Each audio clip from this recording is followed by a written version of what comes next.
Give it to me like.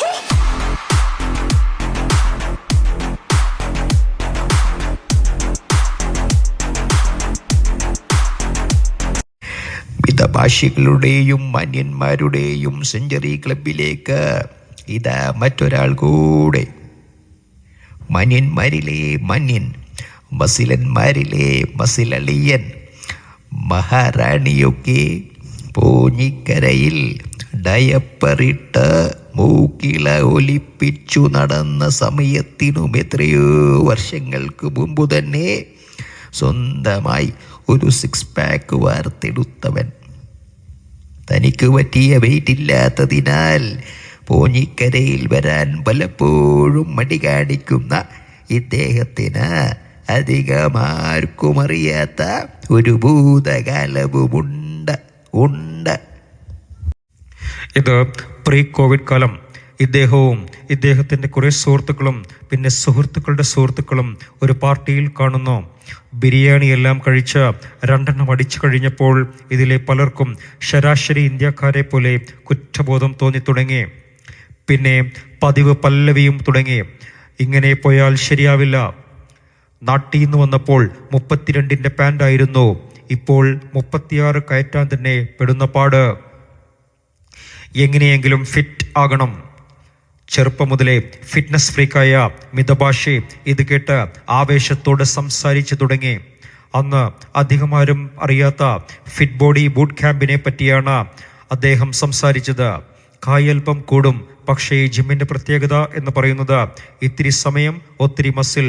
അതായിരുന്നു fit body boot camp. അതായത് daily 45 minute group workout, അതിൽ cardio മുതൽ weight lifting വരെ എല്ലാം ഉണ്ട്. മാത്രമല്ല ഈ വർക്കൗട്ട് 6 മാസം ചെയ്ത് 6 പാക്ക് വന്ന സുഹൃത്തുക്കളുടെ കഥ കൂടി ഇദ്ദേഹം പറഞ്ഞു.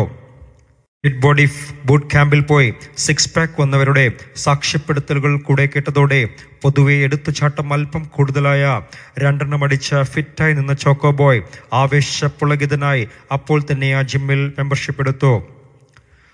ചൊക്കോയുടെ ആവേശം ചുറ്റും നിന്നവരിലും പടർന്നു കയറി. അന്ന് അവിടെ ഉണ്ടായിരുന്ന 15ഓളം ആൾക്കാർ ജിമ്മിൽ ജോയിൻ ചെയ്തു. 6 മാസം കഴിഞ്ഞ 6 പാക്ക് വരേണ്ട വയറിലൊന്ന് തടവി വല്ലാത്തൊരു സന്തോഷത്തോടെ അന്ന് അവർ വീട്ടിൽ പോയി.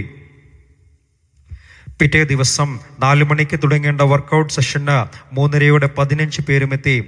വർഷങ്ങളായി ഒരു കമിഴ്ന്ന് വീണ് കിടക്കുന്ന പ്ലാവില പോലും മലർത്തി വെക്കാത്ത ജിമ്മന്മാർക്ക് ആദ്യ സെഷൻ കഴിഞ്ഞതോടെ തന്നെ ആവേശം കെട്ടടങ്ങി. ആദ്യത്തെ ദിവസം 3:30 വന്ന പലരും പിറ്റേ ദിവസം വന്നത് 4:30. ദിവസം കൂടുന്തോറും ജിമ്മിലെത്തുന്ന സമയവും കൂടിക്കൂടി വന്നു. അങ്ങനെ ഒരാഴ്ച കഴിഞ്ഞു. ആവേശത്തോടെ തുടങ്ങിയ പകുതി പേരും തോൽവി സമ്മതിച്ചു. അതിലൊരു പ്രധാനിയാണ് നമ്മുടെ സ്വന്തം ചോക്കോ ബോയ്. ആ ഒരാഴ്ച കൊണ്ട് ചോക്കോ ബോയ് പഠിച്ചെടുത്ത അടവുകളാണ് കഴിഞ്ഞ 1 വർഷമായി ചോക്കോ ബോയ് ഫെമിക്കും ലൂമിക്കും പിന്നെ സ്വന്തം ഭാര്യ സ്മിഷയ്ക്കും പറഞ്ഞു കൊടുക്കുന്നത് എന്ന് പ്രത്യേകം പറയേണ്ടതില്ലല്ലോ. അങ്ങനെ ആഴ്ചകൾ മുന്നോട്ട് പോയി. ബാറ്റ്സ്മാൻമാരുടെ പറുദീസ എന്നറിയപ്പെടുന്ന ഈഡൻ ഗാർഡൻസിലെ ബാറ്റിംഗ് പിച്ച് പ്രതീക്ഷിച്ചു പോയ ജിമ്മപ്പന്മാരെ കാത്തിരുന്നത് ശരിക്കും മറ്റൊന്നായിരുന്നു. ഫിറ്റ് ബോഡി ബൂട്ട് ക്യാമ്പിൽ ബാറ്റ്സ്മാൻമാരുടെ ശവപ്പറമ്പായ പെർത്തിലെ പിച്ച് പോലെയായിരുന്നു. വിക്കറ്റുകൾ തെറിച്ചുകൊണ്ടേയിരുന്നു. 2 ആഴ്ച കൊണ്ട് 15 പേരിൽ 12 പേരുടെയും വിക്കറ്റുകൾ തെറിച്ചു. അംബാനും അച്യുതും വിക്കറ്റ് കളയാതെ തട്ടിയും മുട്ടിയും നിന്നു. എന്നാൽ നമ്മുടെ ഹീറോ മാത്രം ക്രിക്കറ്റിൻ്റെ ദൈവമായ സച്ചിനെ പോലെ തകർത്ത് കളിച്ചുകൊണ്ടിരുന്നു. 45 മിനിറ്റ് വർക്കൗട്ട് കൊണ്ട് തൃപ്തിയാകാത്ത ഇദ്ദേഹം 15 മിനിറ്റ് നേരത്തെ വരും. വർക്കൗട്ട് കഴിഞ്ഞാൽ പിന്നെ അവിടെയുള്ള ബാറിൽ അപ്പർ ബോഡി സ്ട്രെങ്ത് കിട്ടാൻ 15 മിനിറ്റ് വവ്വാലിനെ പോലെ തൂങ്ങിക്കിടക്കും. ഇദ്ദേഹത്തിൻ്റെ ഈ തൂങ്ങൽ ജിമ്മിൽ പലർക്കും ഒരു കൗതുകമായി. അങ്ങനെ വവ്വാലിനെ പോലെ തൂങ്ങിക്കിടക്കുന്ന ആൾക്ക് അദ്ദേഹത്തിൻ്റെ ആരാധകർ ഒരു പേരുമിട്ട് കൊടുത്തു, മിസ്റ്റർ ബാറ്റ്മാൻ.